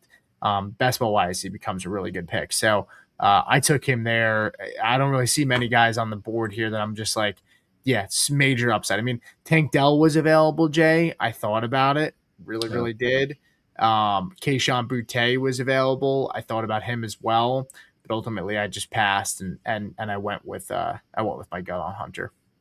Well, it's good that you went on Hunter just because, hey, you got to have a ticket to ride the ride. When I look at upside though in the rest of that round, for me it is bonerific for somebody like Damon Claiborne. I'm very excited and hyped about him. Aaron Jones hyping Claiborne up like, hey, Jahmyr Gibbs like skill set. I think it's going to be the Claiborne and Mason show, and Mason is going to run very pure. I think Mason gets 1,000-yard rushing season because of open lanes with Kyler Murray. But Damon Claiborne can absolutely be that lightning. He's the one pick that I would if it were me in the shoes. But we have to get some diversification in all these drafts. And Claiborne's a good pick, though. Claiborne's a good pick. The cool thing about your Travis Hunter pick, Pete, is we do this running back drafting all the time where it is a Damon Claiborne or it is a Tank Bigsby behind Saquon Barkley, Marshawn Lloyd behind Josh Jacobs, where we think, okay, we get to second factor authentication of there's an injury, and now this player, hey, Brian Robinson, after Bijan Robinson maybe gets hurt. We always think about that level, but we don't necessarily think of, well, what if Parker Washington gets hurt? Or there's concurrent injuries at the receiving position, and it's a domino effect of, yeah, it's just Jacoby Myers right now because BTJ and Parker Washington are out. All of a sudden, Pete, in steps somebody like Travis Hunter. Yeah, no, I'm with you. Claiborne was unfortunate because I just didn't see him. I was a little upset because I wanted Ted Hurst here. I was hoping I could get on the turn here, Ted Hurst and Pat Bryant, who I think are really, really nice picks for best ball format. You already have Jalen Waddle dealing with this somewhat injury, but if he's back in a few days, I'm not really overly concerned. It could have just been a dehydration kind of thing. And then Ted Hurst, of course, I mean, he's surrounded by guys that are already kind of dealing with injuries already. Jalen McMillan, you have Chris Godwin, who's dealt with injuries, and you also have Igbuka, who just got rolled up on. So Ted Hurst, really, really nice pick, and that's a Baker Mayfield owner. So I'm not totally surprised. In my head, I knew there was a chance once I saw him, and I was like, I don't know if he's going to come back to me here. Well, Pat Bryant, tell us about Pat Bryant, and of course, make your pick. Don't get distracted by the smooth words that I have. But man, Pat Bryant, I am ecstatic, elated. You talk about not getting, if you didn't, the first draft you did, you got Cortland Sutton, and you got him at great value. And we're not talking about Walmart, even though they're interchangeable with the Denver Broncos. But Jalen Waddle, Cortland Sutton, if you're not going to get them, one of the best picks on the Broncos, leaving the running backs out of this, would be somebody like Pat Bryant. How excited are you? Because I think separating the wheat from the chaff, or whatever the filtering out, you've got somebody like Pat Bryant, Troy Franklin, and Marvin Mims. Give me Pat Bryant. I'm so excited about him, and I'm glad you got that pick. So break down your thesis bullish run on somebody like Pat Bryant. Yeah. So Broncos depth chart just came out today. Right now, it's listed for the starters is Marvin Mims actually ahead of Troy Franklin. Marvin is the third starter. It was not Pat Bryant. It was Bryant, Franklin, and Little Jordan Humphreys as the next set of guys, the backups. But Pat Bryant's been making play after play in camp. It seems like every single day I'm reading from Zach Stevens, who is a beat reporter for Denver. That Pat Bryant's making another play, has made another big reception, and so Bryant is the guy that on those third downs, when it's 3rd and 5, 3rd and 6, 3rd and long, like Bryant's probably going to be out there a good amount. And Troy Franklin has became a really big loser since the Jalen Waddle trade. Like that was the biggest loser. But Bryant's just really like a mini Cortland Sutton in many ways, right? This is a guy who is capable of catching touchdowns and being a big body receiver down in the red zone, making clutch catches. So I think he has got a really, really nice future in Denver, and you could see Sutton just not here after next year. They might cut him or trade him because Pat Bryant, is cheaper and going into year 3. And Sutton, they could save some money on just moving off of him, who's an aging veteran. So really, really like Pat Bryant. He's moved up my rankings, in just overall. I have Bryant. He was another riser for me. Bryant right now is pick 165 in overall rankings, 165. I have him one spot ahead of Jacoby Lane and one spot behind Ryan Flournoy. I view a lot of those guys in that area as kind of just more best ball picks. Like Jacoby Lane's fun. We got Jacoby Lane, Jay, at like pick 290 2 weeks ago, which and was then all that news nuts. came out. All the news came out. We took him, and we took Cyrus Allen in that draft as well.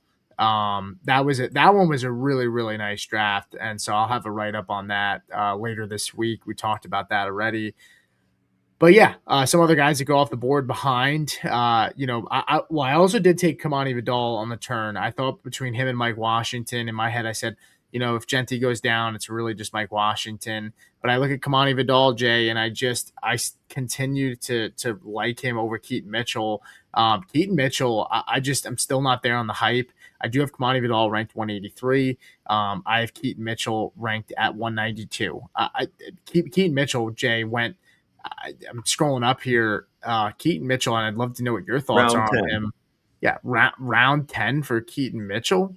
I mean, are we serious? I mean, I know I understand, and I heard what Mike McDaniel said that he's going to ride the hot hand. There's no real 3-headed monster in the NFL, Jay. I mean, that's just not a real thing. Teams don't do that. It's not real. Keaton Mitchell also just was not a pass catcher in college. He's never been a pass catcher. He's never shown that skill set. Vidal has. So it's like people are projecting this role for Keaton Mitchell, and I just don't really see it. If you're thinking, hey, he might have a couple of big runs, big touchdowns, that's fine. But round 10 cost for a guy that maybe gives you 2-3 spike weeks at best of like 14, 15 points. And if Amari Hampton goes down, Jay, Keaton Mitchell's not touching the ball as a bell cow. It's going to be Kamani Vidal. So I'm kind of lost on the whole Keaton Mitchell thing, and people get pissed off when I talk about this sometimes. I'm just not there on it. I just don't really understand the hype. Well, you're going against their FOMO, so there's the fear of missing out, and the people are going to click earlier, as evidenced by the round 10 pick. And then you're going against the dopamine hit of they want to steal away another Achane with a Mike McDaniel corollary. Yeah. Keaton Mitchell is not Devon Achane. And the FOMO is it's week 3, week 4. The weather's nice. The fall is starting to kick up. It's a sunny Sunday afternoon. Those Chargers games, West Coast, about 4 or 5 o'clock, and he's doing damage on a given week. You don't want to be on the other side of that. And hey, why didn't I click Keaton Mitchell? Problem is, we've never seen longevity from Keaton Mitchell. We don't see long form volume for him, and people are projecting that role on him. It's still a degree of wish casting for Keaton Mitchell. 1-for-1 sub in Vidal for Hampton applies.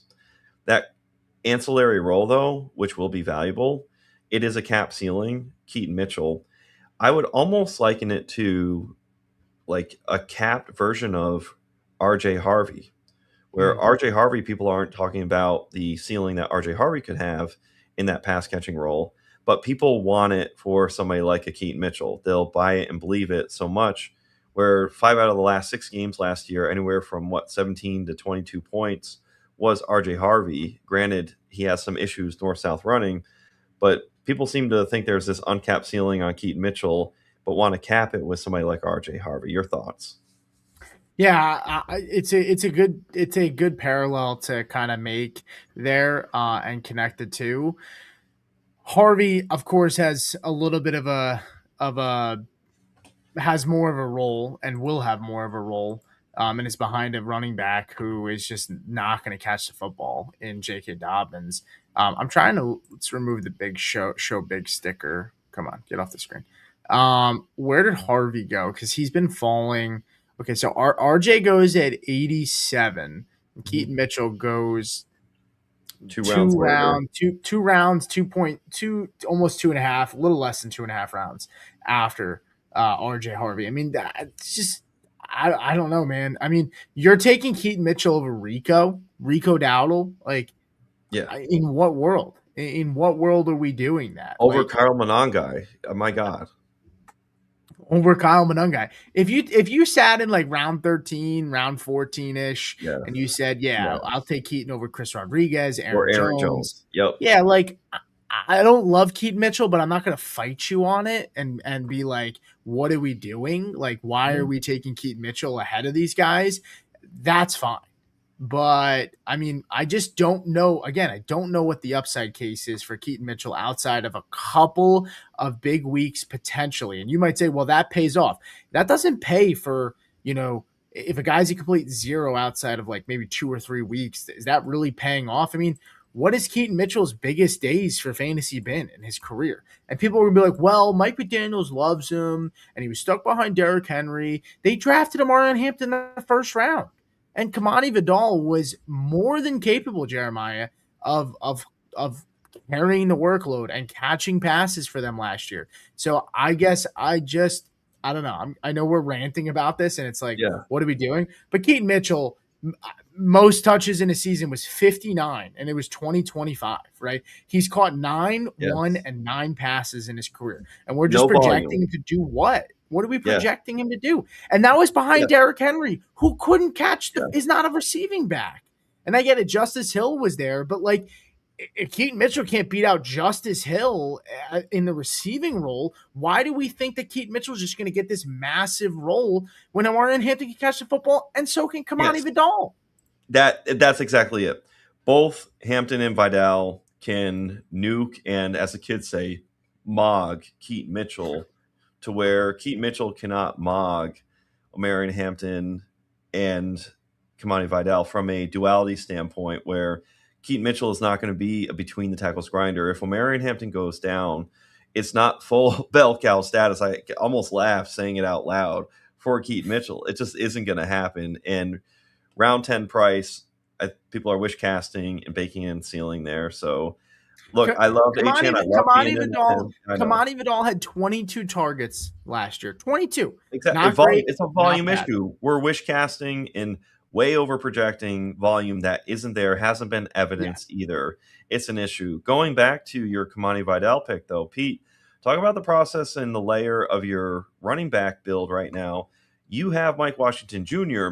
You don't have, and I love this application, you do not have Ashton Janty, who I think he went to team 7 or team 8. Great pick. A little bit more of a call your shot. Team 8 goes Ashton Janty. So We see a little bit of an expense there, but he's going to be phenomenal this year. But you're going against that team. Janty goes down. You have Mike Washington. I love getting the play of getting backs who are off the bell cow backs who you do not roster and do not have. So talk to me about how you feel about you don't have a Marion Hampton. God knows you don't have Keaton Mitchell, who went in round 10. You don't have Ashton Janty, but here you've come away with Kamani Vidal and Mike Washington, two good core backup running backs who will leverage versus the field in the event that there's a Hampton or a Janty injury. Yeah, I think it's the big thing I like to look at is really just like what running backs can be transferable to the role that like from the starter for what they'd be taking over. And what I mean by that is like Mike Washington, if Genty goes down, Washington has the potential to be an every down back. Is he going to be a top 15 back in the NFL? No, right? Does he have that ability? Maybe if he went to the right situation. I mean, I thought I liked him, but I don't know. But still, size, speed, tools like Mike Washington can translate to be that guy. So you're getting a potential of getting a 3 down back, a guy that's going to get put into a role with some volume. Same thing with Kamani Vidal. That's why I took him. We're kind of at the point where we've hit on a decent amount of running backs here. I did take my kicker. Defenses are getting a little bit thin, but I did take a defense high. I'm trying to think here. Did all the defenses? I mean, we may have to just take a defense here. And while you're sorting that out, I love that you went for the Tampa Bay Buccaneers for the kicker position. Chase McLaughlin last year just absolutely kicked the shit out of the ball. It was great. I had him. It's weirdly enough, I remember this vividly. And granted, it'll be team points for kicker for the Tampa Bay Buccaneers. So we can rant and rave about how much we love the Tampa Bay Buccaneers this year. But I'm in this $200 Dynasty League, home league. It's fun. It's awesome. Flex. But there is a defense and a kicker. They can't get away from it. It's a little bit boomery. And my kicker, it just the guy I roll with, and then I cut and gain whoever I can off the waiver wire. But it was Chase McLaughlin, and it was just such a great advantage versus the field. You talk about war value of can Tucker Kraft cut into Brock Bowers? Well, Chase McLaughlin on a given week, he can war value cut into some of the elite kickers that are out there and kicking teams. So I like that application. And in the event that McLaughlin were to get hurt, it's a different kicker. You have the Baker Mayfield, Tampa Bay led offense. So it's plenty of point opportunity. Sometimes it's as simple as that. The play that you make for your kickers is this a high octane offensive team? The only other time with kickers, strategy wise, you know very well, Chris Boswell, whenever you get a team where it's like, hey, Mike Tomlin, they're least likely to go for it on 4th down and they get stall drive. So it's like 40 and 50-yard kicks all the time. You love to see it. Yeah. By the way, on the board here, a couple guys stick out to me. It's early-ish, I guess. I told you how much I just don't care about the ADPs. I'm going to take Keenan Allen. Just off the sheer fact alone that he's gonna join a team soon, Jay. And I look at Keenan Allen. He might not be Debo. He might not be Stephon Diggs at this point, but Keenan Allen saw 100 targets last year, maybe a little bit less on this Chargers team. So he'll find his way somewhere to get that value. I mean, and Jacoby Lane just goes right after him, and Keon Coleman goes right before him. I did consider him just off the sheer fact alone of just getting another person on this Bills lineup. But what are your thoughts on Keenan Allen taking him this late? I mean, do you think he's going to hang it up and just call it quits, or do you think we see him sign somewhere in the next week or two? The beauty about free agency is it literally is what the name describes. It's agency. You're free to go where you want. And the beauty is for somebody like Keenan Allen, he doesn't have to play on a crappy team. He can go back to the Bears in the event that Luther Burden's injury were more serious. He could go print paper there and go for a championship. So I think there's duality where Keenan Allen is saying, I want to win a championship and I want to go to somewhere where there'd be a good fit. The Chargers could present an opportunity if there were an injury. Basically, any kind of injury can pop up. And look, law of large numbers, there's 14 teams now that make the playoffs. and then maybe a handful of other teams on top. You're talking about so many teams that look good, who could contend at the very early part of the season, to where if there's an injury, like, look, if the Dolphins suffer some injury to Malik Washington, it's not going to be like, oh my God, we got to get Keenan Allen. But if it's the Colts and Alec Pierce doesn't look right and Josh Downs gets hobbled again, now you're sitting there, hey, 1-800 Keenan Allen to the Colts, and it's viable. So it's a good position, a good pick for you, preemptive, to go round 23. Why not? I like it better than I've seen people before. I think you did it before, Najee Harris, where you think he's going to end up on a team. It's still probably a good move, but Keenan Allen is much better, and you need another receiver. I like it a lot. Well, thank you. I appreciate that you like the pick.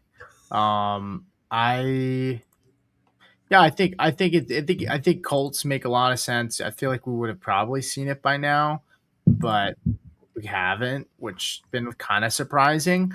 But yeah, I'm liking the team more as it's kind of gone on here.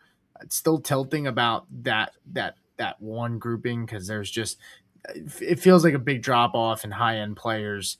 I love Jalen Coker. I would have loved to grab him. Instead, I get Denzel auto pick the Boston, guy. Casey, Yeah, or both Boston. really the Browns receivers, one of them. Yeah, the wrap of players that went off. You saw Strange, you saw Ferguson, you saw Tyler Algier, you saw KC, Coker, Boston. I mean, it's just a lot of good players that I would have liked to have grabbed that we didn't. So that kind of sucked. But do you want to take one quick break? I see some two questions here from Dan and then Esco Watson. We'll grab that on the other side right after this. Oh, well. The NFFC, my favorite high-stakes fantasy platform. Why?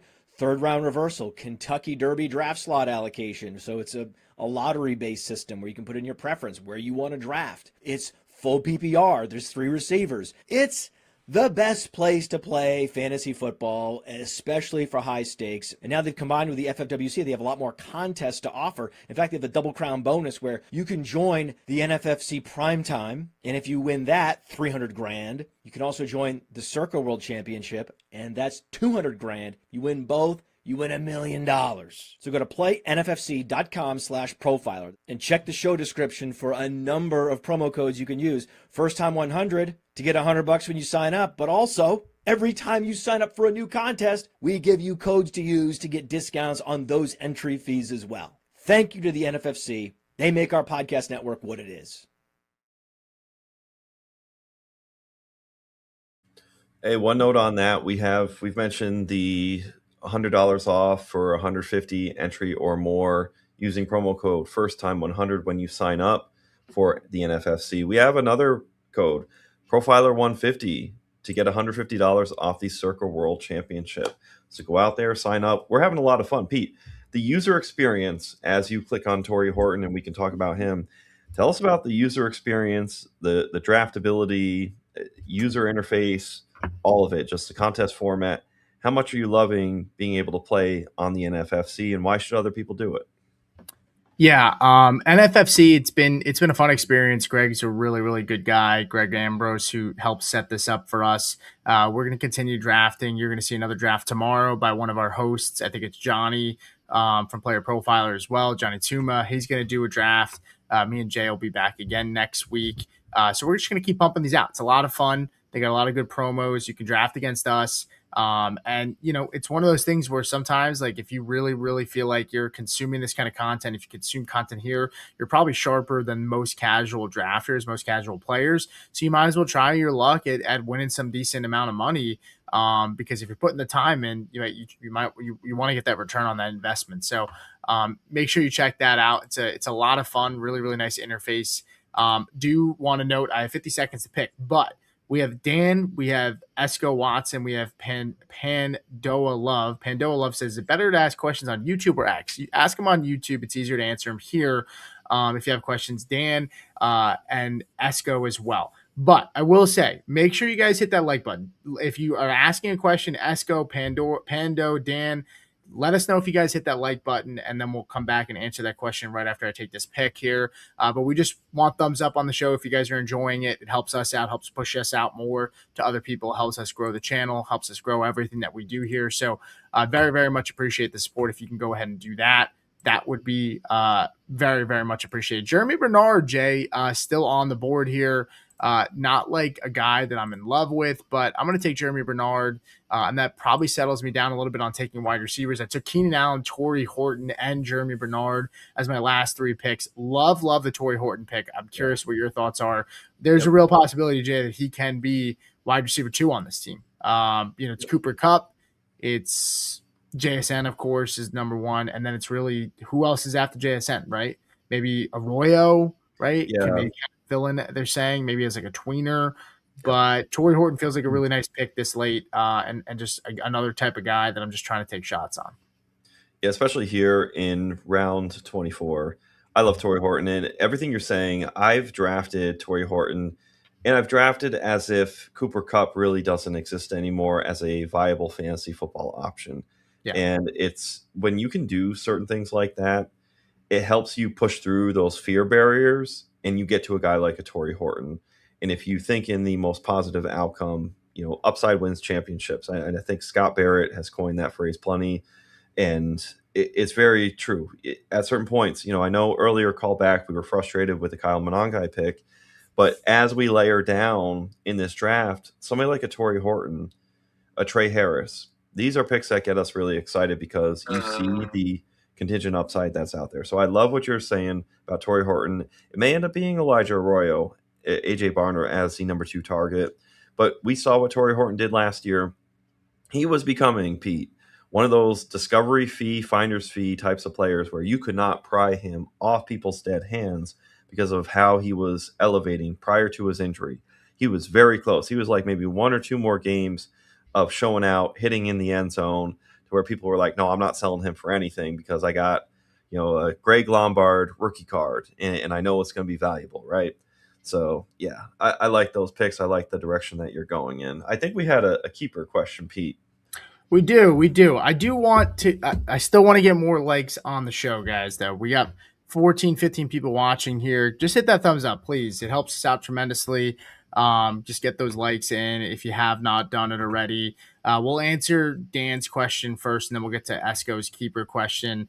Dan said, which lineup is better? Kyler Bijan, Bucky, Nico, Neighbors, Kraft, Ladd, or Kyler, Bijan, Bucky, Nico, Ladd, Bowers, Marv? So the real big difference here, quarterback, Bijan, Bucky, none of that changed. It's really Nico, Ladd, Bowers, Marv, or Bucky, Nico, Neighbors, Kraft, Ladd. So Nico's on both teams. It's really okay. So it's Neighbors, Kraft versus Bowers, Marv. This is kind of what we talked about before. Yeah, right? This is that guy's trade that he was trying to analyze. Yeah. Whatever So side, he's trying to understand what's the better one. Whatever side has the Neighbors and Kraft situation is where I'm aligned. Yeah, me too. Yeah. And we spent a decent amount of time on that, so we'll move on. Esco said better value, keep Walker at round 6 or Drake May at round 14. I'm still going to go with Walker round 6. May round 14, of course, Jay, is like a free pick here. It's only Walker. The only caveat, though, is if this is super flex, no hesitation. Yeah, of course. It's Drake May because I can't remember. I don't think it was round 14 where he would have been drafted last year, but people playing these home leagues, you never know what happens, right, Pete? Yeah. But if it's single quarterback, it's absolutely Walker. And for utility of answering the question, if it's a super flex, set and forget Drake May. But I lean with if it's just one quarterback, yeah, it's absolutely Walker round 6. Walker goes at the 1-2 turn in single quarterback formats. Drake May, it's a couple rounds later. It wouldn't really matter even that difference for Kenneth Walker. The Chiefs have the most vacated targets at the running back position. They're just in great shape. I love the Chiefs for next year, the running game, the offense. We talked about Travis Kelce, Pete. We love some Travis Kelce. We'll get him next team. We have him. But yeah, give me Ken Walker as the keeper. As you're coming up in round 26, Pete, Mary DiMarcado goes. What position are you thinking you'll attack here? And how do you think as you're winding down, any pieces where you're like, hey, I want another defense, I want another kicker, I need Well, to yeah, even out. kickers. What do So you want? kickers and defenses are gone. So we do have two defenses. We have Seattle and we have Arizona. We only have one kicker, so we ended up getting the Bucks kicker, which it is what it is. You're talking about there could be a week where maybe we draft another kicker, and on the bye, we're missing out on a 5 point performance, right? If we miss out on 5 points, yeah, that sucks. That would be shitty if we missed out on the $30,000 because we didn't draft a kicker and we missed out on 5 points on a bye week. Totally get that. But it's gonna be what it's gonna be, man. I mean, I think the team has a lot of upside. I'm fine with how things have kind of shaken out so far. Let's get to Panda Panda of of Love. Love. Yeah, Yeah, you read that question off, and then let me take sure. this. You got it. And you focus over there. 10-man dynasty, not super flex. So that's not to be confused with one quarterback, I guess. So it's not super flex. They have Drake May, Blake Corum, and Tyler Warren. Do you trade for Jonathan Taylor, Jordan Love, and Tucker Kraft? I see. So May, Corum, Warren, not super flex. JT, Love, Kraft. So I'm looking at JT clears over Blake Corum. Tyler Warren, I like a little more than Tucker Kraft. They're close enough. What do you think, Pete? I think you go for the value of somebody like a Jonathan Taylor and Jordan Love over, because Jonathan Taylor really clears somebody like a Blake Corum. And I can see war value somebody like Jordan Love. People don't like to think of it. I think he can cut into Drake May a little bit more than people think this year, even if there's a little bit of regression. I love the AJ Brown connection in one quarterback league, and you're getting the Tucker Kraft Love stack. I like the Taylor Love Kraft side. What do you think, Pete? Um, Yeah, so I mean, looking here, right? You have, like you said, it's not super flex. The fact that it's not super flex makes this more interesting. But I still prefer Drake May decently over Love. So I look at it that way. I mean, JT over Corum by a mile, and then it's pretty close between obviously Warren and Tucker Kraft. So the real big difference here is the leap from points per game from Love to Drake May enough to say I'm good with Blake Corum. tearing down to Love because you're getting Blake Corum Yeah. off your team and getting Jonathan Taylor. I would take Jonathan Taylor's side as well. It hurts because obviously Drake May is phenomenal and Tyler Warren I think also has tight end one upside, but you get the stack with Kraft and Love, which really is I don't care about stacking in managed leagues as much. But overall, yeah, I guess I would still go with the Kraft. I'd go with the JT side. If you're in a win now situation. Now, if you're telling me this is a team that's not competing, then I would prefer Drake May side with Blake Corum and Tyler Warren, just because you're resetting at the quarterback with age with Drake May getting pretty young there. Corum is young too. He has upside. He's not a zero. And then Tyler Warren. I just feel like you need a better running back though than Blake Corum in this kind of deal if you're giving up JT Tucker Kraft side, but I understand it. So Then we have a comment. I've never seen anyone win one of these with only one D or one kicker. I guess if you could give us clarification, is that a team that had one defense but maybe multiple kickers didn't win? A team that had multiple defenses and only one kicker? Or is this solely one D and one kicker? It sounds like either of those positions, you need to have at least two of each, is I think the point that's being dude, made. How do you Stratcat does not like my team. Okay. Doesn't like my team, man. He said stacking schmacking before, and now Okay. he's hating on the fact that I missed out on getting a second kicker. Well, All jokes aside, he needs to ask us or tell us, sorry, what he I thinks said I love of your Ollie team. Gordon. What do you think, Stratcat, of Ollie Gordon in round 27? I'm trying to think. I saw Jalen Wright go, I think, in round 19. That Hmm. is insane value if you Yeah. think that Ollie Gordon is not even just the direct handcuff to Devon Achane, but maybe I know McDaniel is gone, but a little bit of that yesteryear of the Raheem Mostert touchdown between the gaps, grinder roll. I just think Ollie Gordon is a superior back to Jalen Wright. Yeah, I mean a Doak Walker Award winner and Ollie Gordon, who before coming out of college, that was the year before his senior season, and he had a bad year and then fell in the draft, but looked really, really good in the NFL when he's had opportunities so far.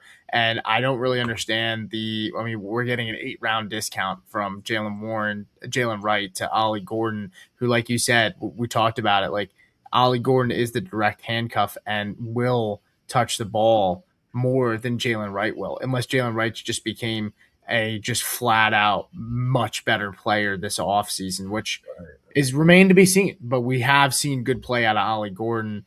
We haven't seen that nearly as much, with Jalen Wright.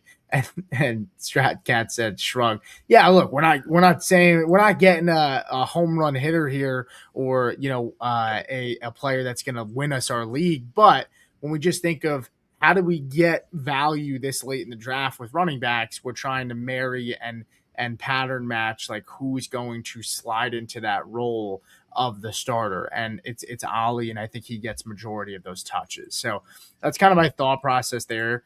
I'm looking at tight end here because I did take, I don't know if you saw, but I did take Eli Raritan, and I was curious to see what your thoughts were. There has been some talk that Eli Raritan has actually been playing over Hunter Henry in some of these practices so far. So I was curious to see what your thoughts are on him.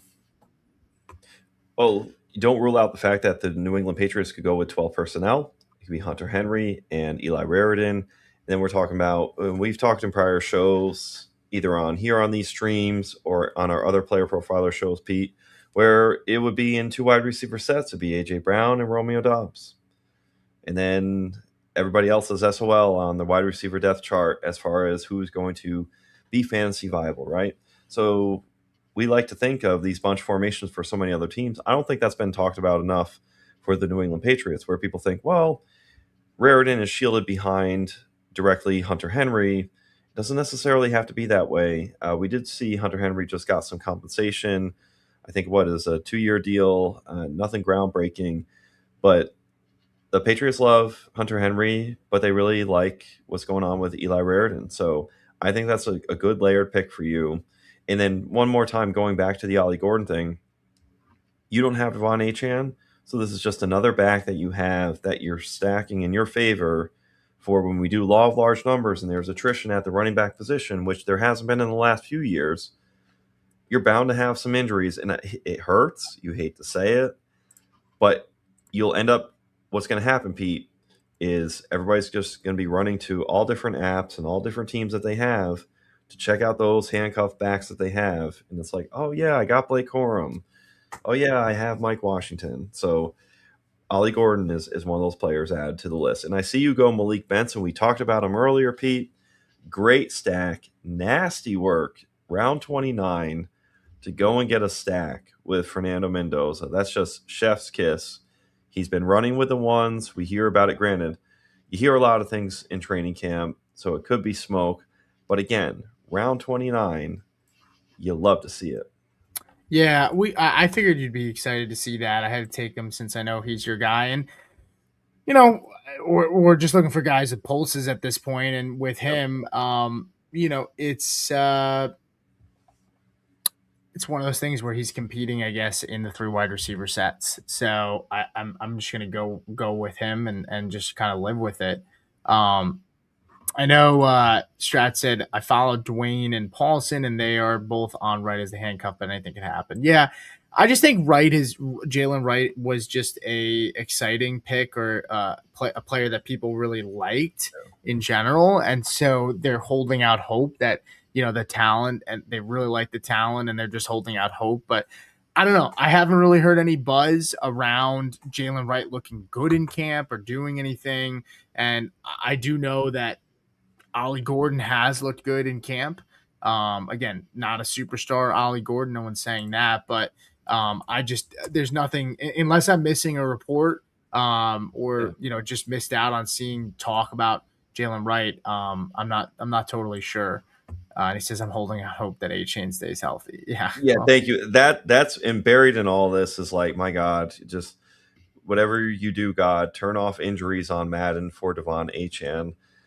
With Jalen Wright, my problem with Jalen Wright is the fact that he doesn't seem to create his own yards. He doesn't overcome some situations. Granted, things can be bad for running backs. We've seen it occur. It was a dick-ass situation last year for Ashton Jeanty. Very tough to have success. But Jalen Wright just doesn't inspire me from what I see, from just the eye test. And I remember rookie year just being so hyped, all the speed that was there, because from the combine on, Jalen Wright looked like a really good pick, and we really bought into that. We've been burned, but I sit there and I always try to adjust my priors because we got burned on Ollie Gordon last year. If you recall, Pete, right in about 2 weeks from now is when Ollie Gordon was really taking off. Remember, Devon Achane, speaking of injuries, he had some kind of a calf soreness, and there was a huge worry out there. And the hottest name the last couple of weeks was Ollie Gordon. Now, granted, things have changed, shifted totally, but we haven't seen the ceiling. I know in the comments they mentioned the 2.8 yards StratCat. The 2.8 yards per carry is tough for Ollie Gordon. So we're hoping we can be, one of us can be right. I'm looking at it now, and so it looks like in the initial depth chart that it looks like Wright was listed as the RB2 and Gordon RB3. I am reading here from Joe Shad, who said Jalen Wright has a slight edge over Ollie Gordon for the backup spot. He said he's faster than Gordon. He looks really fast right now, and Wright seems to have rejuvenated perspective with a new coaching staff. So like I said, unless Jalen Wright just comes back and is just really good and just got better in the offseason, I could see it. But sometimes with these camp reports, it's really hard.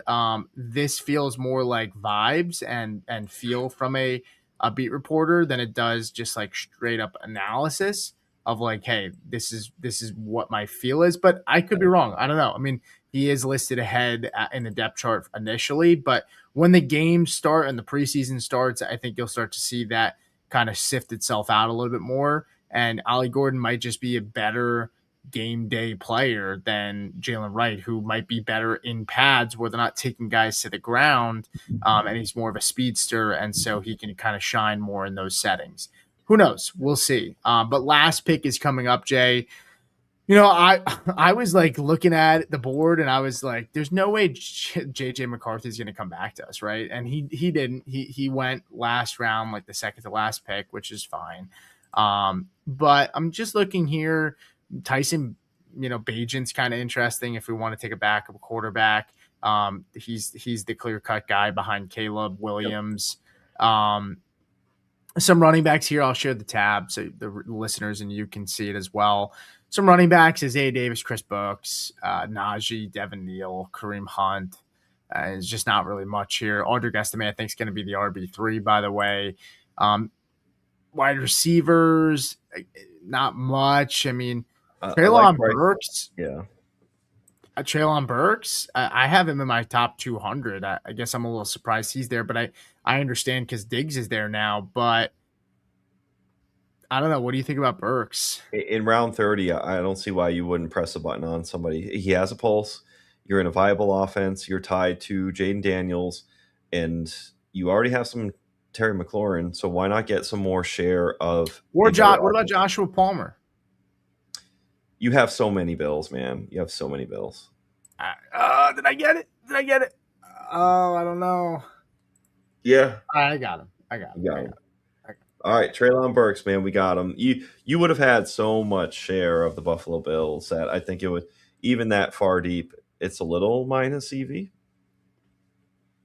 Strathcat said, great draft, guys. Thanks for supporting NFC. Hope to thank you. See you guys both in a few more. Yeah, hopefully we see you maybe in one of our drafts as well. But this is really kind of wrapping it up, Jay. Let's talk about our team really quick, and then let's talk about maybe anything else you got in your mind, and then we'll get out of here. All right, let's go to the roster here. Hold on. All right, so quarterback wise, Josh Allen, Jackson Dart, Fernando Mendoza. We talked about. I don't typically take quarterbacks super high, but in a format and a tournament like this, I don't mind having some exposure to Josh Allen if I'm trying to really win. Not just win. I'm not doing this to win the $800 that I get to win the league, Jay. Right? I'm You looking want it to all. Yep. win it all. Right? Yep. James Cook, so I get the stack with Allen there, Trevor Henderson, Jonathan Brooks, Kyle Monangai, Kamani Vidal, Mike Washington, Ollie Gordon.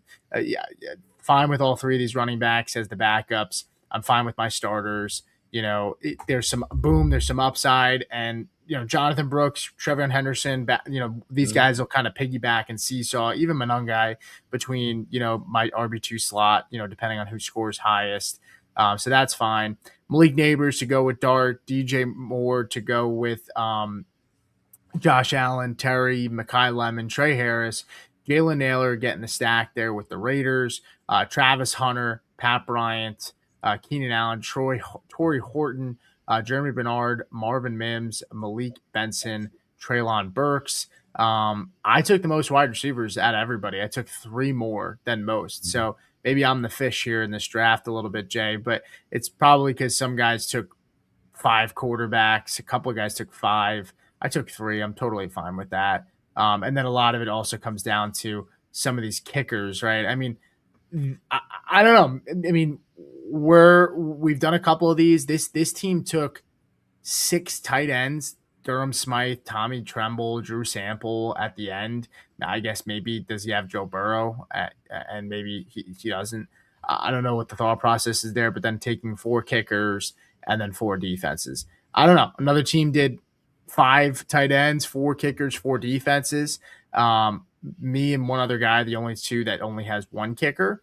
But I'll stack the skill players. I'm fine with it. So interesting strategy to see a lot of these teams taking this many kickers and defenses.